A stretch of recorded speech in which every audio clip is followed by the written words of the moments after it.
Okay. Welcome to the second episode of the Sports Talk.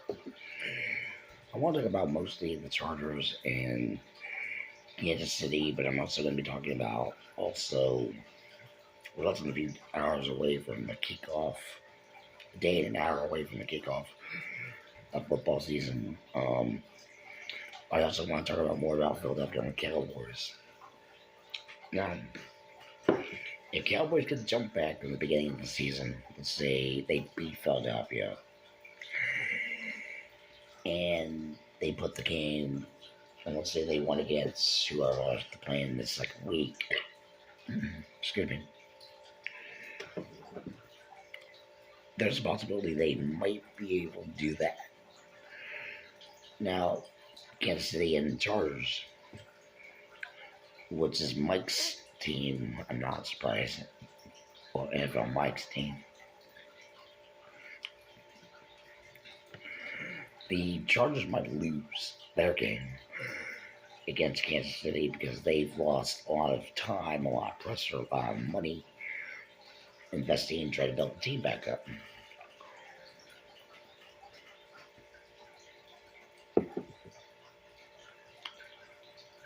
So, as this goes on, now I'll go back to the Cowboys in Philadelphia in a minute or two, but the Chargers can't get a win in their first game, maybe next 3 games. And this is only in the preseason. They might be in jeopardy of not going back to another Super Bowl.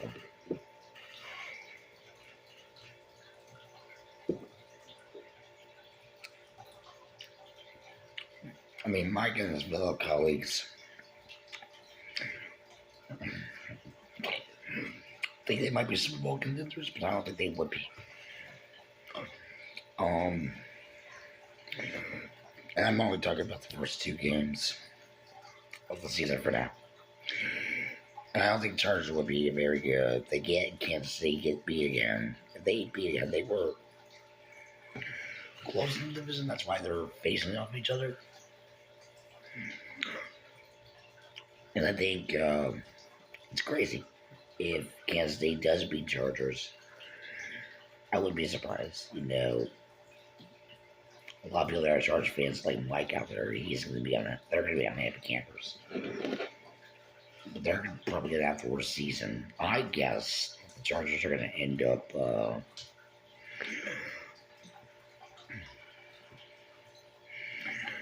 5-2 in the preseason. I think their rank is going to be at least 5-2, 5 wins, 2 losses. Depends up the preseason.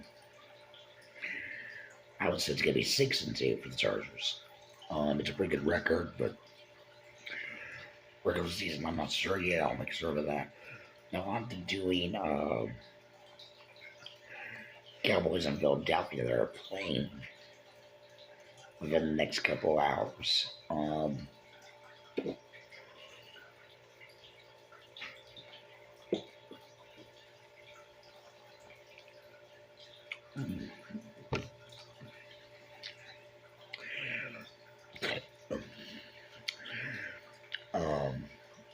Cowboys Philadelphia. That would be a hard thing for me to swallow, because when it comes to the Dallas Cowboys, they have a good offensive line, good defensive line. Jerry Jones has got to fix the defensive line of the Cowboys, no matter what. But if their defense is good last time around, yeah, there's a possibility they might win. There's a total possibility they might win for the NFL season for that week, you know. That's going to be one of the problems that I'm going to talk about. So they're going to name it now. Philadelphia might be able to win their game against the Cowboys. It might. Depends who they drafted, depends who they got, you know. Depending who they trade down for next season for the draft. I don't know the details of the draft board, but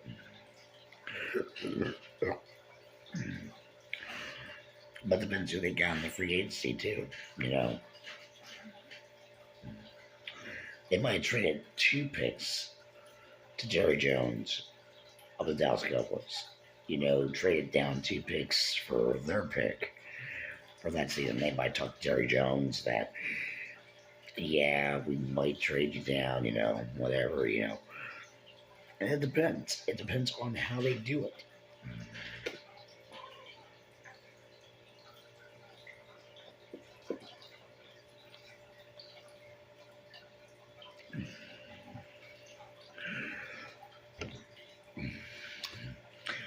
Now, as for the next couple of games, I would say for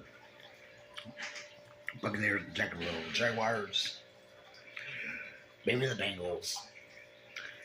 If they win the first game, it would be pretty hard. They possess the Jacksonville. They need to make a comeback. Jaguars need to make a comeback.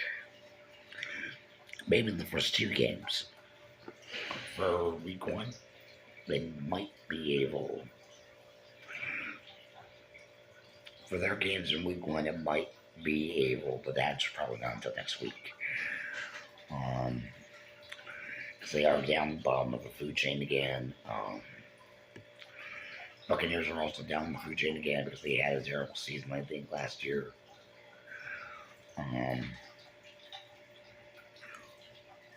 But it's not that bad. I mean, they can knock it off and knock it out of the park of their division. I mean, they're both from the same division. Pretty much they're both from the same division more than anything else. Buccaneers might have a chance to win their first 4 games. Jacksonville, the way their organization's going,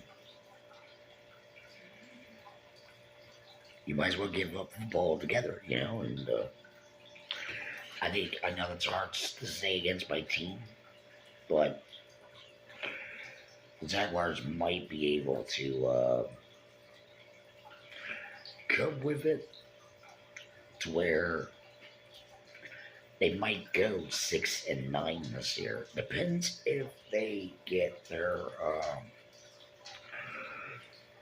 offensive or their defensive division who screwed up the last 3 seasons better, you know, and I think it's mostly a little bit of both. They need a running back, tight end. They need a running back on the defensive line, tight end on the defensive line. A no line, maybe, because they might have lost a defensive tackle. Defensive covering, defensive tackle would be in front of the team where they block the other team players. So, defensive tackle they might need on defensive line area. Damn, they might have to do the exact opposite. Because both sides of their because both sides suck. You know, one year, one side gets better, it's their defensive. And then next year, one side gets a little bit better, and that's their offensive. It's every year they do this. And I think it's crazy, to say the least, that any of these teams could do it. Carolina has to get their defensive back ready. They're the same division as Tampa Bay, you know.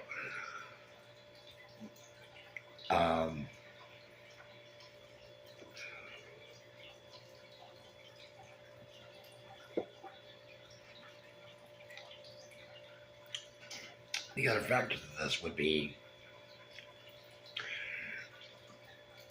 on AFC West, I think it is. I think it's mostly our AFC, depending on, if I get them mixed up again, I got redo it. I haven't talked about it in a long time.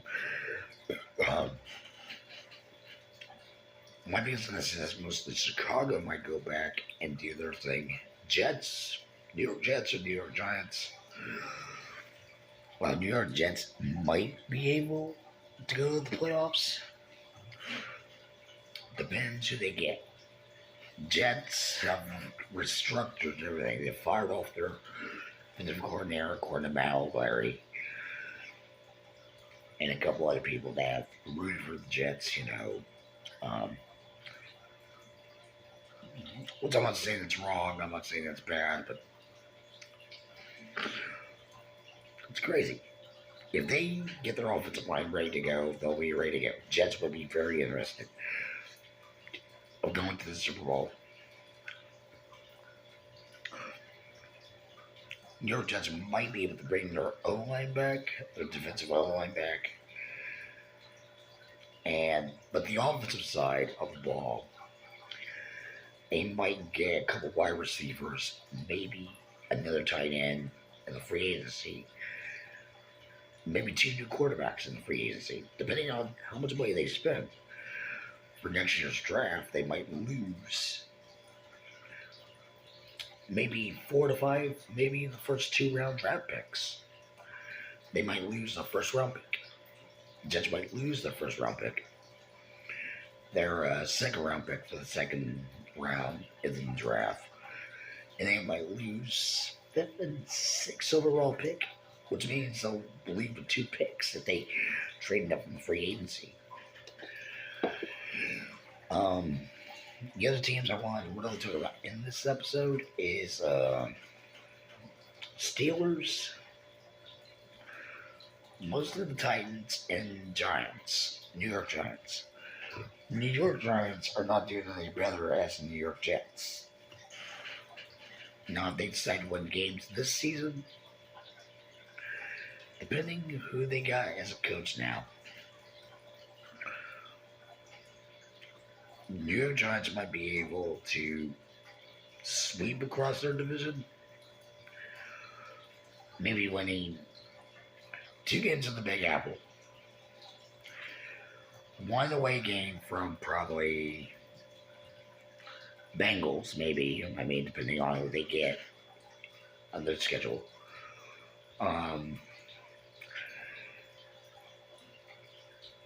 Maybe 1 against Philadelphia Eagles. Maybe 1 against the Washington Commanders, 2 more away games, and I think would be mostly Tampa Bay,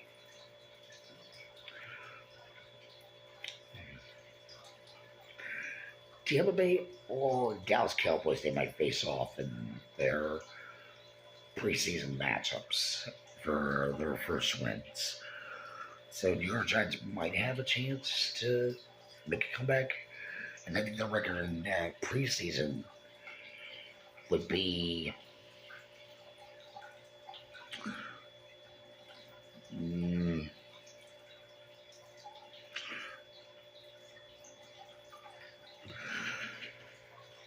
that's a tough one.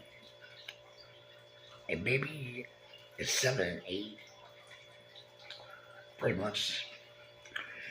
But when it comes to the New York Jets, I would say the record would be 7-9 in the beginning of the season.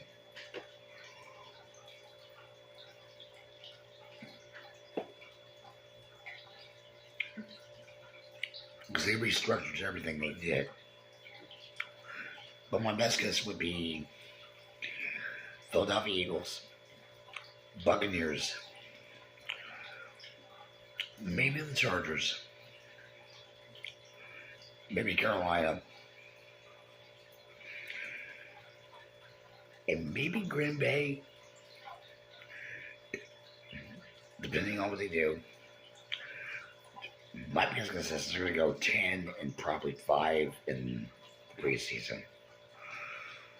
But the regular record, I would say, stands as 8-4 for each team. But that depends on what they can do. So that's all I want to discuss for today for the NFL on my end. Until next time, JonahVick signing off. Take care.